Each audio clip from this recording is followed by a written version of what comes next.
देर से ही सही लेकिन रिजल्ट्स तो आ रहे हैं। Hello everyone, welcome back to the another vlog. So guys, आज है हमारा 84 days fat to fit journey का डे 24 और आप मेरी सूट की कंडीशन देख सकते हैं। पहले जहां इसका नेक मुझे बिल्कुल नहीं दिख रहा था, अब दिखने लगा है। तो कल रात को मेरी बेटी ने मुझे बिल्कुल नहीं सोने दिया। मौसी भी सोने की कोशिश कर रही थी तो बार बार इसकी आवाज से जग जाती, तो पूरी रात मेरी गोद में ही सोई। और सुबह उठ के इसकी हरकतें देखो। Radhe Radhe. Hello hello hello, कैसे हो? अरे कैसे हो भाई? इतनी जल्दी उठ के कहाँ जाना है तुम्हें? तुम्हें कहाँ जाना है इतनी जल्दी? बाय कर दो, बाय बाय कर दो, bye bye bye bye bye bye. मैं जा रही हूँ, बाय बाय कर दो, बाय। कल्लू मल्लू हो रहा है। सुबह उठ के सबसे पहले ये लग जाती है मुझसे बात करने, तो मुझे भी इससे सुबह उठ के बात करना बहुत अच्छा लगता है। सारी बातचीत खत्म करके मैं चली जाती हूँ डेली रूटीन के काम करने के लिए। तो मैंने सुबह सुबह बनाई है मौसी के लिए चाय और फिर बनाने वाली हूँ अपने लिए ड्रिंक। और उस ड्रिंक का कमाल है कि आज जो मेरा ये सूट है पीछे से ऐसे लटका हुआ आपको नजर आ रहा है, मैं तो बहुत खुश हूँ भाई। देखो, बहुत जल्दी कोई भी रिजल्ट नहीं मिलता, लेकिन अगर धीरे धीरे भी रिजल्ट्स मिलते हैं तो हम बहुत खुश हो जाते हैं। तो मुझे तो बहुत खुशी होती है देख के कि हाँ चलो धीरे धीरे ही सही मेरी बॉडी पुरानी वाली शेप में आने लग रही है। सो मैंने अपनी ड्रिंक बनाने के लिए रख दिया है पानी, उसमें डाल दिया अजवाइन, थोड़ा सा साबुत धनिया, थोड़ी सी सौंफ, थोड़ी दालचीनी, थोड़ा अदरक, थोड़ा जीरा। सारी की सारी चीज़ें वो होती है जो पोस्टमार्टम में एक मम्मी को दी जाती हैं, क्योंकि ये सारी चीज़ें पेट की सफाई करने के लिए रिस्पॉन्सिबल होती हैं। इनमें सारे ट्रेड्स जो होते हैं वो बॉडी को क्लीन करने के बहुत अच्छे होते हैं।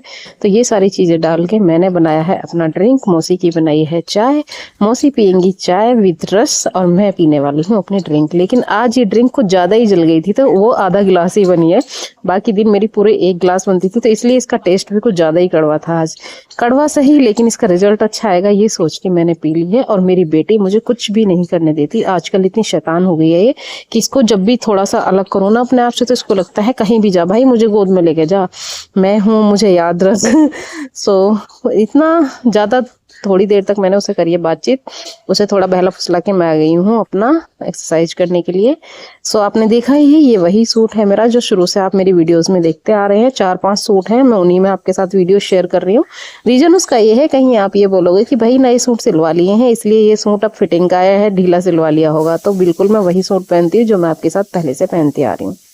सबसे पहले किया है मैंने कपालभाति, क्योंकि भाई मैंने आपको बताया है मेरा बैक फैट, आर्म होल का फैट, साइड फैट और जो मेरा थाई का फैट है वो तो हो गया है कम, लेकिन जो मेरा टमी है वो अभी नहीं हुआ है बिल्कुल ज़्यादा, मतलब बहुत ज़्यादा कम नहीं हुआ है।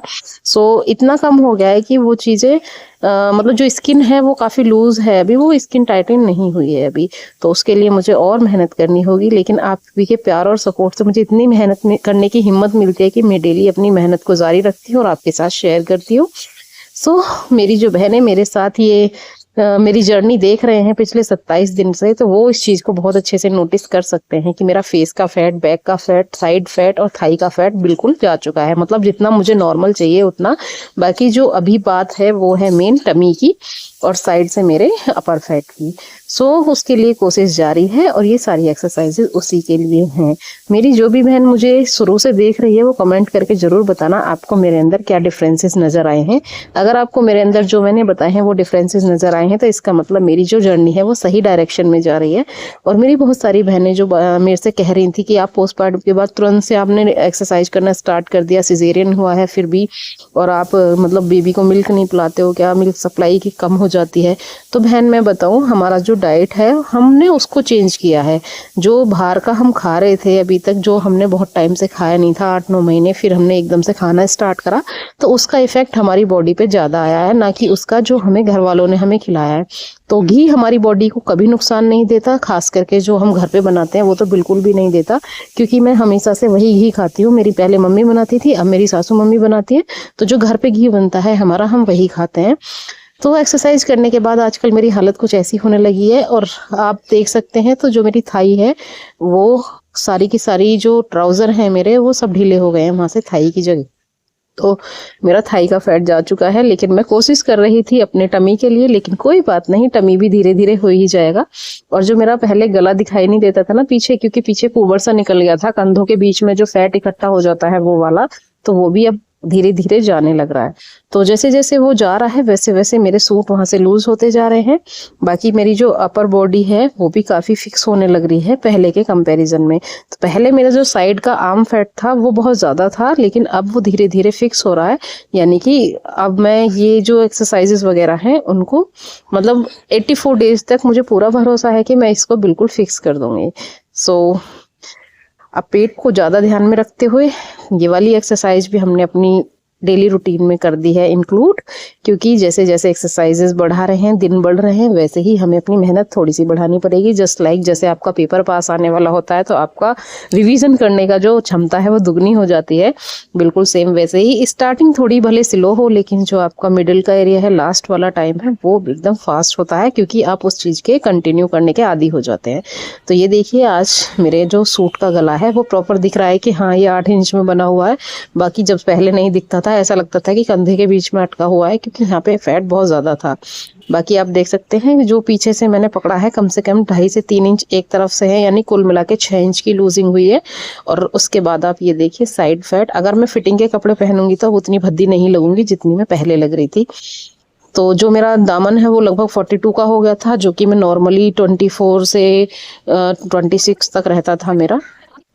सो आप देख सकते हैं चेंजेस तो आ रहे हैं, तो हम ये तो बिल्कुल नहीं कह सकते कि चेंजेस नहीं आ रहे हैं। किसी को कम लग रहे होंगे, किसी को ज़्यादा। बाकी मुझे पता है भाई मेरी बॉडी में कहाँ से कपड़े निकलने स्टार्ट हो गए हैं, तो आप देख सकते हैं।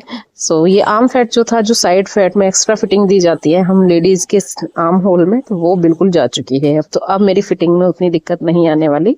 मैं अपने कपड़े जब खुद ही सिलती थी, जब मेरी शादी नहीं हुई थी या मेरी जॉब नहीं लगी थी, तो मुझे सिलाई आती थी तो मैं पहले सिल लेती थी। इसलिए मुझे ये चीज़ें महसूस हो रही हैं कि हाँ ये मेरा कहाँ से फैट जा रहा है। सो गाइज, पीसीओडी हो किसी को या पीसीओएस हो किसी को, इनफर्टिलिटी हो, इवन आप अगर डील कर रहे हैं कि कंसीव नहीं हो पा रहा, तो बहन प्लीज़ स्टार्ट कर दे। कल कभी नहीं आता, आज ही करना पड़ेगा।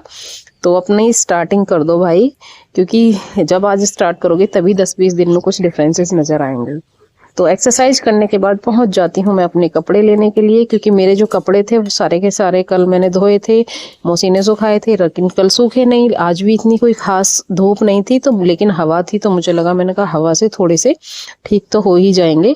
धूप आजकल निकल नहीं रही है, ऐसा लग रहा है कि सर्दियाँ वापस आ रही हैं, बल्कि जनवरी के मिड में बहुत ज़्यादा धूप निकली थी, तो मेरे कपड़े वगैरह सब सही से सूख जाते थे। बेटी के कपड़े इसमें ज़्यादा होते हैं, क्योंकि भाई वो बार बार यूरिन पास करती है, तो उसके लिए मैंने बहुत सारी पजामी ला रखी है। हालांकि मैं डायपर्स का यूज़ भी करती हूँ, लेकिन मिडनाइट में ही वो फुल हो जाता है, क्योंकि भाई सर्दियों में यूरिन ज़्यादा पास करते हैं बच्चे क्या, बड़ों को भी यूरिन ज़्यादा ही आता है सर्दियों में, तो मुझे 2 बार वो चेंज करना पड़ता है। मैं रिस्क नहीं लेती, हालांकि उस पर ओवरनाइट लिखा रहता है, बट फिर भी रिस्क लेना ठीक नहीं है, क्योंकि बेबी की स्किन काफ़ी सॉफ्ट होती है।